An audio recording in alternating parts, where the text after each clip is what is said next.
السلام علیکم ناظرین، آج کے اس پوڈ کاسٹ میں ہم ایک بہت اہم اور کثرت سے پوچھے جانے والے مسئلے پر بات کریں گے کہ کیا اضافی زمین یا پلاٹ ہونے کی صورت میں انسان پر حج فرض ہو جاتا ہے؟ اس موضوع پر ہماری رہنمائی کے لیے ہمارے ساتھ موجود ہیں مہمان خصوصی مفتی صابر محمود صاحب۔ مفتی صاحب، پروگرام میں خوش آمدید۔ وعلیکم السلام ورحمۃ اللہ۔ بہت شکریہ احمد بھائی۔ مفتی صاحب، سب سے پہلے ہمیں یہ بتائیے کہ شریعت میں زمین یا پلاٹ کے مالک پر حج کی فرضیت کا بنیادی اصول کیا ہے؟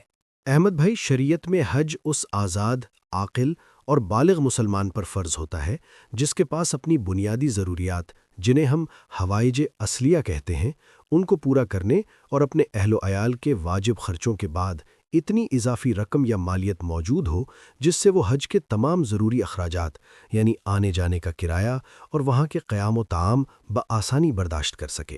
مفتی صاحب، فرض کریں کسی شخص کا اپنا ذاتی مکان نہیں ہے یا وہ کرائے کے گھر میں رہتا ہے اور اس نے ایک پلاٹ محض اس نیت سے خریدا ہے کہ اس پر اپنا ذاتی گھر تعمیر کرے گا، لیکن آج اس پلاٹ کی مالیت اتنی بڑھ گئی ہے کہ اسے بیچ کر حج کیا جا سکتا ہے، تو کیا ایسے شخص پر حج فرض ہو جائے گا اور کیا اسے پہلے گھر بنانا چاہیے یا حج کرنا چاہیے؟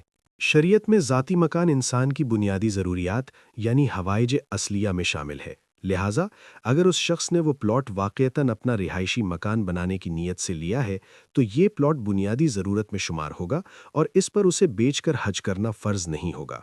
البتہ یہاں ایک فقہی نقطہ بہت اہم ہے کہ اگر اس شخص نے مکان بنانے کے لیے زمین خریدنے کے بجائے اپنے پاس نقد رقم جمع کی ہوئی ہو اور وہ رقم اتنی ہو جائے کہ اس سے حج کیا جا سکتا ہو تو پھر اس نقد رقم پر حج فرض ہو جائے گا۔ یہ بہت اہم وضاحت ہے۔ اچھا مفتی صاحب، اگر کسی نے پلاٹ ذاتی گھر بنانے کے لیے نہیں بلکہ سرمایہ کاری یعنی انویسٹمنٹ، مستقبل میں منافع کمانے یا تجارت کی نیت سے خریدا ہو تو پھر کیا حکم ہے؟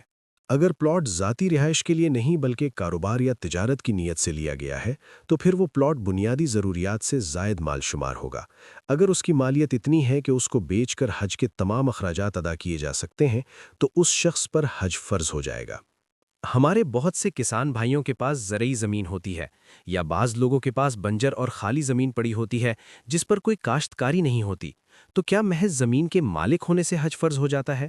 محض زرعی زمین کی ملکیت سے حج فرض نہیں ہوتا، اس میں تفصیل ہے۔ اگر زرعی زمین سے حاصل ہونے والی فصل یا غلہ اتنا زیادہ ہو کہ اسے بیچ کر حج کے اخراجات اور واپس آنے تک اہل خانہ کے اخراجات پورے ہو سکتے ہوں تو حج فرض ہوگا۔ اور جہاں تک بنجر یا ضرورت سے زائد زمین کا تعلق ہے تو اگر اس بنجر زمین کی مالیت اتنی ہے کہ اس کا کچھ حصہ یا پوری زمین بیچ کر حج کیا جا سکتا ہے اور پیچھے گزر بسر کے لیے اتنی زمین یا کوئی دوسرا ذریعہ آمدن بچتا ہو تو اس پر بھی حج فرض ہے۔ ایسی صورت میں اپنی ضرورت سے زائد زمین بیچ کر یا اس پر قرض لے کر حج کرنا شرعاً لازم ہے اور اس میں ٹال مٹول کرنا ہرگز جائز نہیں۔ ماشاء اللہ، آپ نے بہت آسان اور واضح الفاظ میں رہنمائی فرمائی کہ اس سارے مسئلے کا اصل مدار انسان کی نیت اور اس کی بنیادی ضرورت پر ہے۔ ذاتی گھر کے لیے لیا گیا پلاٹ ضرورت ہے، جبکہ سرمایہ کاری اور ضرورت سے زائد زمین پر مالیت پوری ہونے پر حج فرض ہو جاتا ہے۔ مفتی صابر محمود صاحب، اپنا قیمتی وقت دینے کا بہت بہت شکریہ۔ جزاک اللہ احمد بھائی، اللہ پاک ہم سب کو دین کی صحیح سمجھ عطا فرمائے، آمین۔ ناظرین، امید ہے آپ کو آج کے پوڈ کاسٹ سے اپنے بہت سے سوالوں کے جواب مل گئے ہوں گے۔ آپ اس اسکرپٹ کی مدد سے اپنی رہنمائی حاصل کر سکتے ہیں۔ اگلی قسط تک کے لیے احمد کو اجازت دیجیے۔ اللہ حافظ۔